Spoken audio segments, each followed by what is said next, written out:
Hi again, folks. Here we go for a little problem. I'm fixing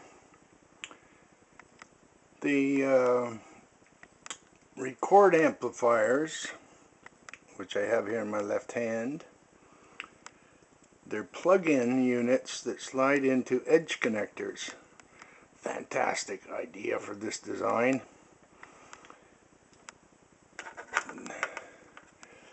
That one particular, so you get some light on it. That one particular edge connector was broken at the top. I put some epoxy on it. I'll see if I can get another connector. I think I can. And I've clamped it together with a little pair of dividers. But it works. It's the only thing I had to clamp it that I can get in there. So once that's dry, I'll plug the amplifiers back in and we'll try it out again in front channel stereo mode recording aspect.